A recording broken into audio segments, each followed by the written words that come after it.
Tout était à faire à ce niveau-là. Donc, développer l'agriculture bio au Québec, puis d'une manière équitable, parce que moi, je voyais vraiment l'ASC comme un peu la forme locale de commerce équitable, où tu as un lien plus direct, où tu as une meilleure rémunération que si les agriculteurs passent par des distributeurs, et où tu as une relation qui est à long terme, ou à plus long terme. Donc, tu as ce lien social-là. Fait qu'on développe un petit peu les deux en même temps au tout début des sites, qui a quand même quelques années plus tard changé de nom pour s'appeler Équiterre, qui était un peu plus compréhensif quant à la mission, mais toujours avec ce souci d'agir à la fois pour l'environnement et une plus grande justice sociale et économique. Wow, on en a des légumes, des carottes puis des navots, des betteraves puis des poireaux. Oh oui, on en a des beaux choux, des pétates puis des tomates, on en a des rouges et vertes.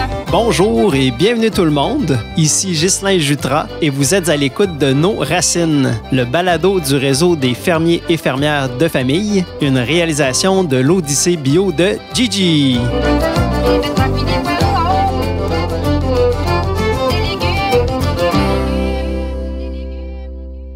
Aujourd'hui, on débute avec une question quiz.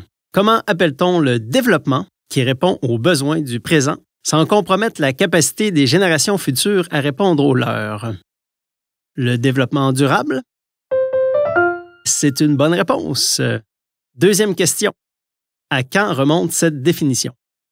2012? Oups, meilleure chance. 1987? Eh oui, c'était dans les années 80. Avez-vous des souvenirs de cette époque-là? Ben moi, même si j'étais juste au primaire, je me souviens qu'il y avait bien de l'action sur la scène environnementale. Autant à l'école qu'à la maison, on entendait beaucoup parler d'enjeux globaux, comme les pluies acides, le trou dans la couche d'ozone, l'explosion nucléaire à Tchernobyl. C'était quand même inquiétant. Mais heureusement, il y avait aussi des gens qui passaient à l'action pour mettre en place des solutions. Et puis, à l'échelle mondiale, à part de ça. Par exemple, en 92, il s'est tenu un des plus grands rassemblements de dirigeants internationaux connus à ce jour. C'était le Sommet de la Terre de Rio, au Brésil. Près de 180 pays étaient présents pour discuter du devenir de la planète. C'est à ce moment, entre autres, que la définition du développement durable a été révisée pour y inclure les 3 piliers, soit le progrès économique, la préservation de l'environnement et la justice sociale. Et savez-vous quoi? Parmi les multiples retombées du sommet, on compte ici même au Québec, quelques mois plus tard, la Fondation d'Équiterre, organisme environnemental à qui l'on doit la création du Réseau des fermiers et fermières de famille. Quand j'y pense, c'est fascinant de pouvoir relier tous les morceaux qui expliquent l'existence du RFF. Dans le dernier épisode, on avait d'ailleurs retracé le chemin de la première ferme du réseau. Ce coup-ci, on va se pencher sur le parcours des jeunes universitaires qui avaient approché la ferme Cadet-Roussel pour expérimenter les paniers bio sous la forme de l'agriculture soutenue par la communauté. Je vous propose donc d'aller à la rencontre de 2 des 6 fondateurs et fondatrices d'Équiterre qui ont participé de près au projet pilote en ASC. Et j'ai nommé Laure Varidel et Elisabeth Hunter. Elles vont nous remémorer les influences et les motivations à la base du RFF, en plus de nous replonger dans l'ambiance des premiers temps. Allez hop, on lance le bal avec le témoignage de l'éco-sociologue Laure Varidel, auteur de plusieurs livres sur la consommation responsable et actuellement professeur associé à l'Institut des sciences de l'environnement de l'UQAM.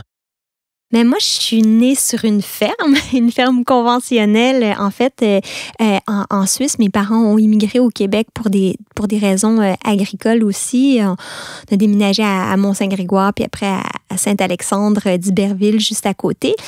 Et donc, j'ai été témoin déjà toute petite des défis de l'agriculture à toutes sortes de niveaux, de la dépendance qu'avaient mes parents à l'égard des banques pour le financement, l'insécurité par rapport au climat, les défis au niveau environnemental aussi. J'ai pu voir certains effets des pesticides même autour de moi, enfant. J'ai très jeune été sensible à ce rapport-là, souvent violent en fait, entre les humains et la nature.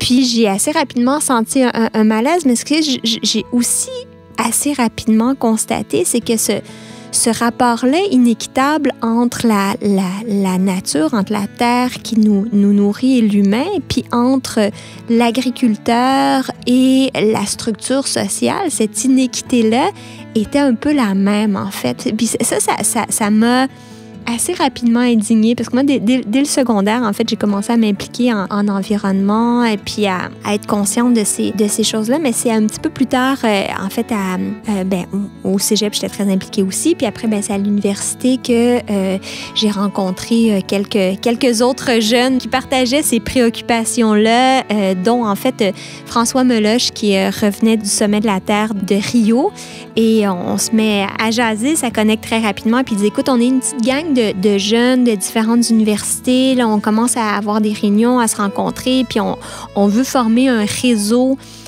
international de jeunes, puis ça va s'appeler ACED, Action pour la solidarité, l'équité, l'environnement et le développement, parce qu'on veut vraiment être dans l'action, on veut proposer des solutions, puis on veut jumeler les questions sociales et environnementales, économiques. Donc, on est vraiment comme dans les débuts du développement durable. Fait que moi, ça m'allume tout de suite énormément. Et puis, je me rends donc à cette réunion-là où je rencontre différentes personnes très, très allumées aussi.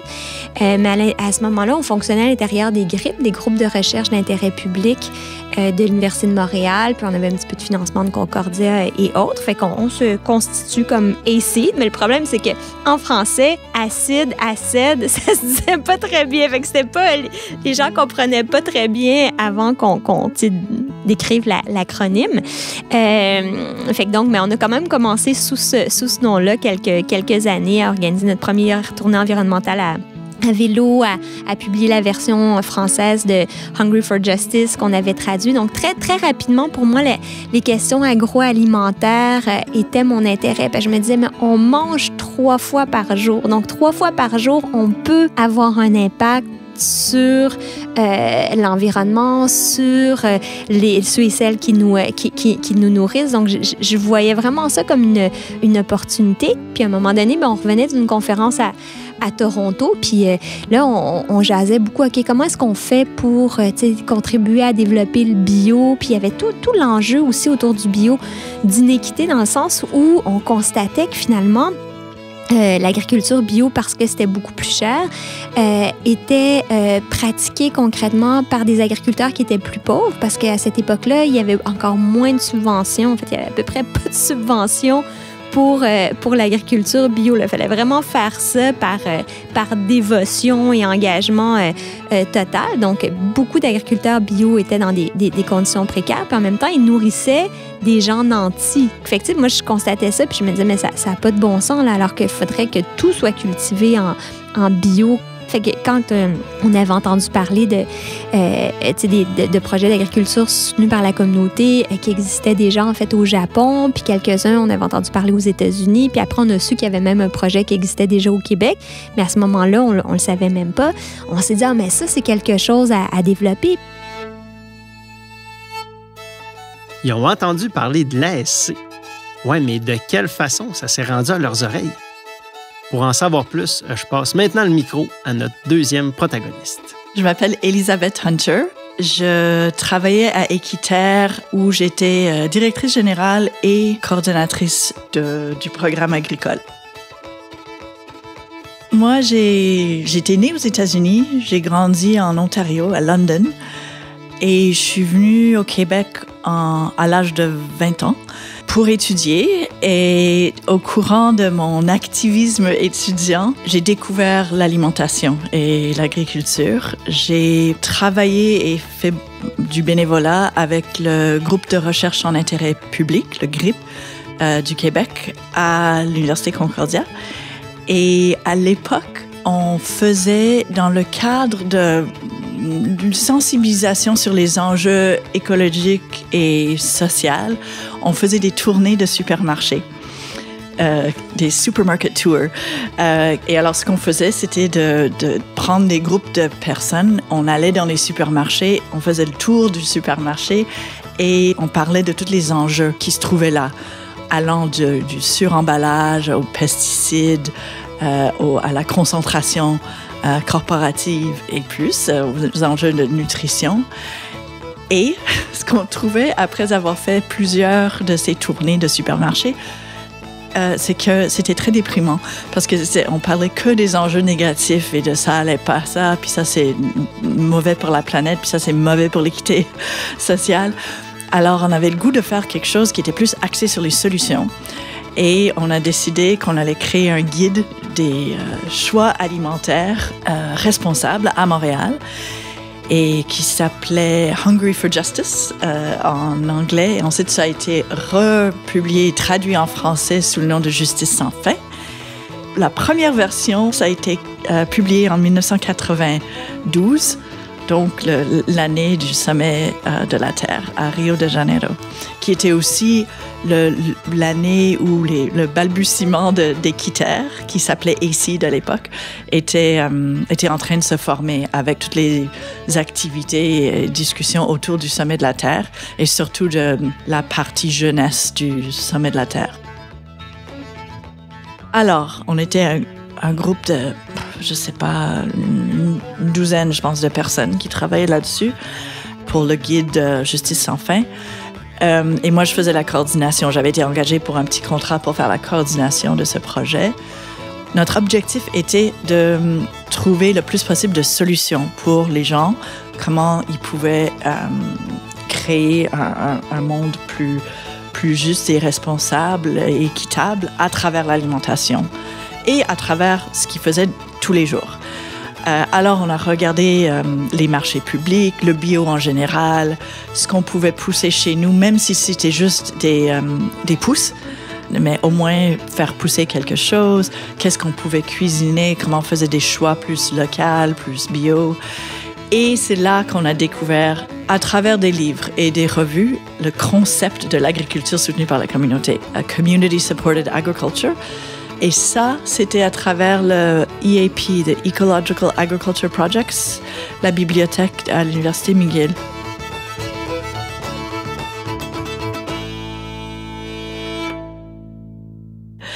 Et c'est là que moi, je faisais beaucoup de mes recherches.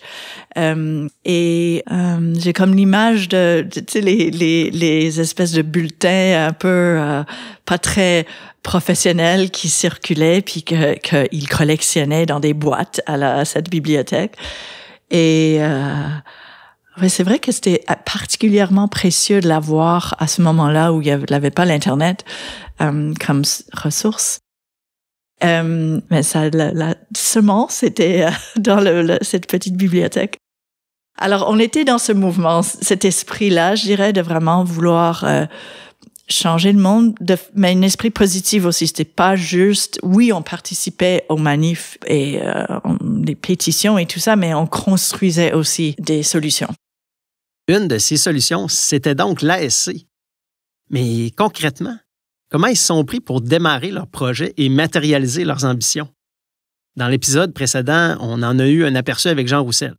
À présent, voyons voir la perspective du côté d'ACID avec Laure et Élisabeth. Je connaissais des gens qui essayaient de faire les choses autrement depuis que j'étais toute petite parce qu'il s'avérait que mes parents étaient les grands amis de Jean et Madeleine Roussel, qui avaient la ferme Cadet Roussel. Donc moi, quand j'étais toute petite, en fait, ma mère travaillait chez les Roussel. Elle épluchait des endives parce qu'à l'époque, ils avaient une ferme qui était beaucoup moins diversifiée. Ils faisaient principalement des endives, qui est un produit de luxe très gourmet, mais qui était très intensif en termes de travail, notamment l'hiver, où il fallait préparer les endives, parce que les endives, ça pousse dans le noir, dans des serres. Et c'est ça, donc je connaissais bien Jean et Madeleine. En fait, Jean, c'est un petit peu comme, et Madeleine, c'est un peu comme mon oncle et ma tante. On était beaucoup ensemble. Puis jeune, j'avais travaillé chez eux aussi, justement, à bêcher les endives, là.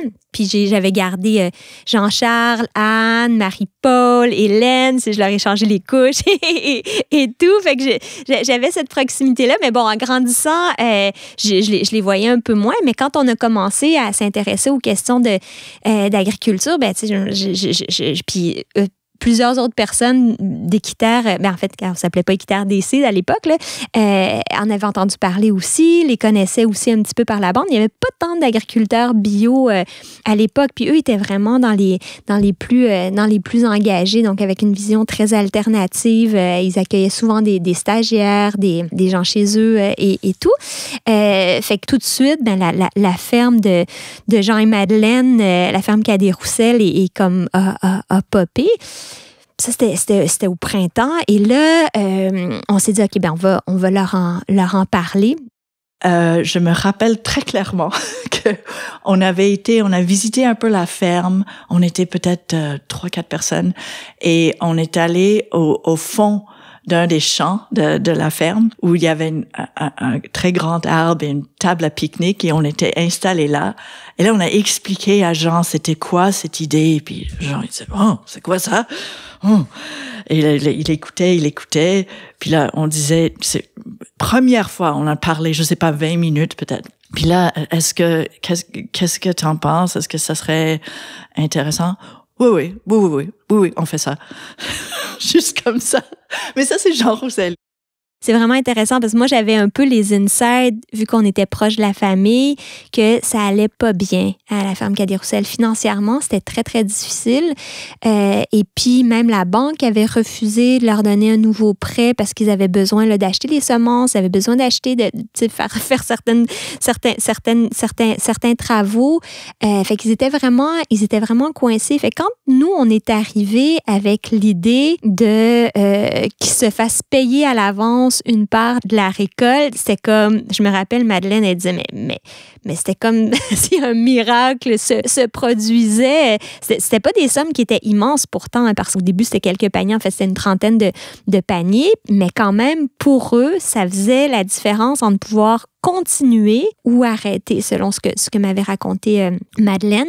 Fait que ça m'avait vraiment beaucoup touchée. Puis en même temps, il y avait effectivement un risque parce que à ce moment-là, leur ferme n'était pas aussi diversifiée qu'elle l'est aujourd'hui, évidemment, parce qu'il y avait encore pas mal d'endives. Fait que ça demandait toute une réorganisation puis des nouveaux choix de plantation dès le printemps et de semences. Mais ils l'ont vraiment fait. Ça prenait beaucoup de guts pour eux de dire, OK, on se lance dans cette aventure-là. Puis ça prenait aussi du guts, entre guillemets, de la trentaine de consommateurs à Montréal, qui étaient beaucoup des gens de notre réseau. C'était pas des gens qui avaient beaucoup d'argent non plus, mais pour qui, finalement, les paniers bio devenaient plus accessibles que d'acheter du bio dans les quelques boutiques, magasins d'alimentation naturelle qui existaient à l'époque. Il y avait à peu près pas de bio dans les grandes surfaces. Là. C'était vraiment des boutiques spécialisées, puis c'était cher. Puis beaucoup de ce qui était là venait des États-Unis. Fait que c'était comme un changement de pouvoir avoir un panier de légumes qui arrivait comme dans le quartier. Fait qu'on a expérimenté ça. Toute une expérience, en effet. J'imagine que ça a demandé pas mal de travail puis de rodage de part et d'autre dans les débuts. Justement, pour la suite, laissons Laure Varidel nous exposer comment s'est fait le recrutement des partenaires et quelle était la dynamique au premier point de chute.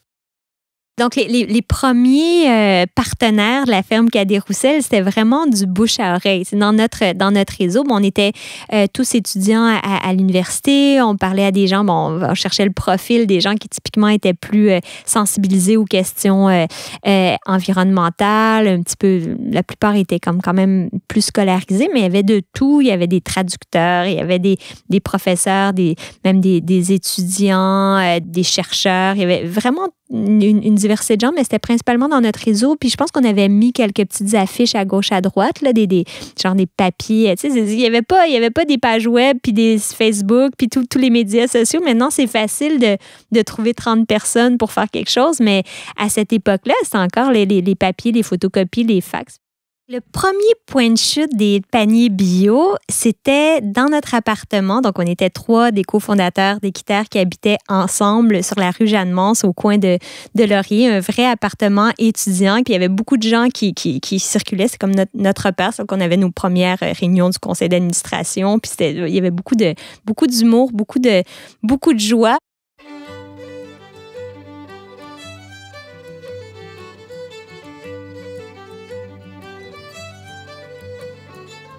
Le point de chute, c'était dehors. Là. On était dans un 3e étage, fait que on montait pas tous ces paniers-là.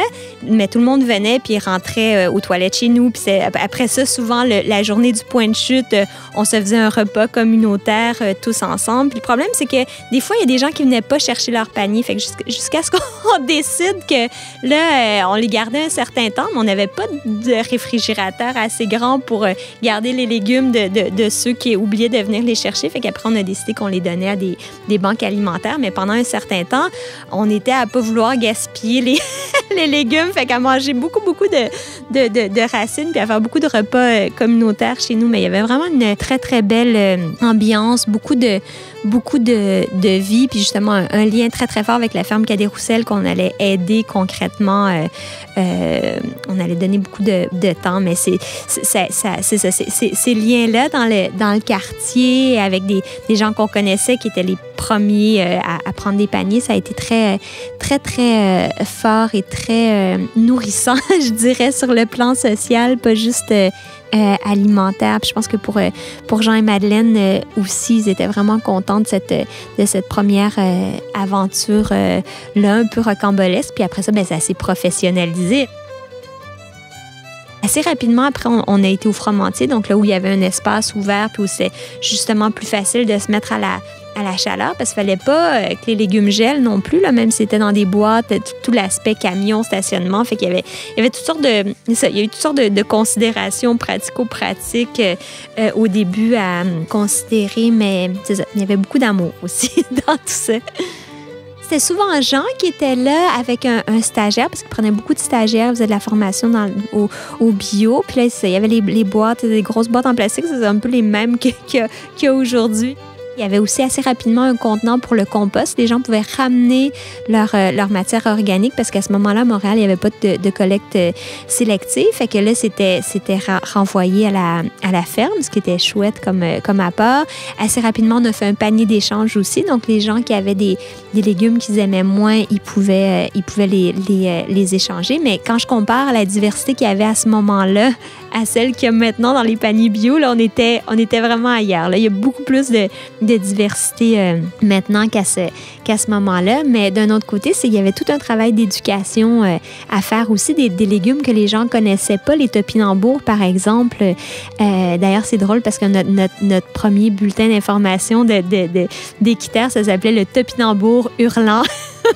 C'est vraiment ça. Je trouve que ça incarne bien la créativité, l'originalité dans laquelle on se trouvait à cette époque-là, puis qui, des fois, se perd quand une organisation grandit et devient plus formelle.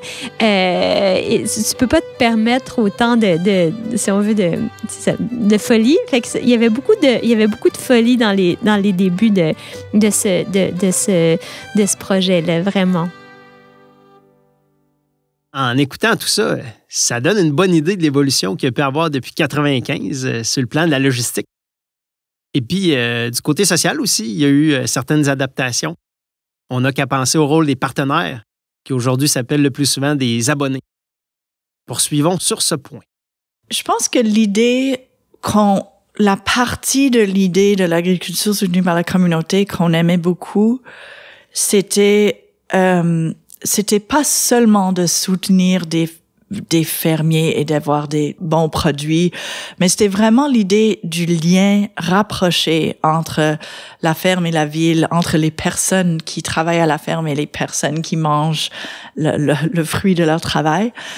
Et c'est sûr que c'est idéaliste, mais on avait l'idée que le risque qu'une ferme prend, ça devrait être partagé par tout le monde qui jouit de ses produits, et que c'était pas correct que le fermier prenne tout le risque sur ses épaules. Donc, on était dans cette idée de comment on peut faire un projet collectif, ferme, ville, agriculteurs citoyens. Mais au début, en tout cas, on poussait beaucoup pour cet engagement fort des partenaires. C'était vraiment un projet partagé où on partageait le risque pleinement, on le partageait beaucoup avec le fermier, des récoltes qui fonctionnaient pas, mais pas juste le risque financier, c'est aussi d'avoir comme cette espèce de solidarité avec la ferme, et ce qui comprend aussi un lien fort et personnel avec la ferme. Et on avait ça au début avec Cadet Roussel. Il y avait l'idée du partage de récoltes, mais en réalité, cette partie-là est pas si réaliste parce qu'il y a une quantité limitée de légumes qu'une famille peut manger. Donc, si c'est une bonne année, on s'en fout. On veut pas vraiment avoir 4000 carottes. Alors, je pense que la version plus réaliste, c'est que on soutient une ferme avec un paiement à l'avance à un moment de l'année où ils ont beaucoup de dépenses et avant que, normalement, qu'ils puissent avoir des ventes qui rentrent. Avec ce projet-là, ils ont l'assurance de savoir qu'ils ont ces partenaires qui vont être là pour la saison et le paiement, une grande partie du paiement à l'avance. Pour nous, c'était important d'avoir des partenaires très impliqués. C'était peut-être très idéaliste, mais on voyait des projets où les partenaires vraiment prenaient un peu du poids des fermiers et s'impliquaient, que ce soit à travers le bénévolat ou quand il y avait des problèmes financiers, une année qui allait pas bien, qui se mobilisaient pour trouver les ressources. Donc, cette implication des partenaires était très important pour nous aussi. Donc, on faisait de l'éducation pas juste pour soutenir les fermiers, mais aussi pour amener les partenaires à comprendre le pourquoi et le comment de ce concept. On répondait à un besoin à la fois, un besoin pour des agriculteurs bio pour avoir des sous un petit peu à l'avance, puis pouvoir avoir un marché direct, et pour les consommateurs, mais d'avoir du bio local accessible. Puis il y avait, il y avait la possibilité aussi de créer ce lien-là qui nous manque avec la campagne en ville. Fait que beaucoup appréciaient aussi la connexion sociale, puis le fait de pouvoir aller sur la ferme. Aider, travailler, pour les enfants aussi de se mettre la main dans la terre. Fait que c'était très, très communautaire. On est beaucoup allé aider chez Jean et Madeleine à la ferme Cadet Roussel cette première année-là parce que on voulait être sûr que ça marche, puis les conditions n'étaient pas évidentes vu que c'était la première fois, il y avait de l'expérimentation. Puis on a fait beaucoup de corvées parce qu'à cette époque-là, tu t'engageais, puis même t'allais vraiment travailler sur la ferme. Il y avait toujours la fête des récoltes à l'automne aussi où tout le monde se retrouvait, puis on allait, tu sais, les carottes par exemple, c'est une grande corvée où on allait ramasser les carottes pour tout le monde.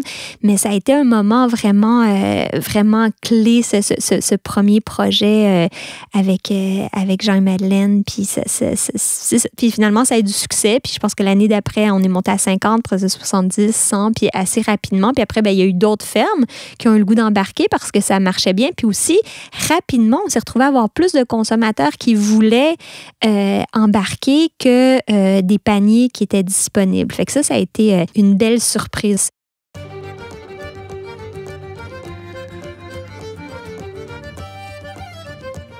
Voilà qui met parfaitement la table pour le prochain épisode dans lequel il sera question de la constitution du réseau en compagnie de quelques-unes des premières fermes et intervenantes du RFF.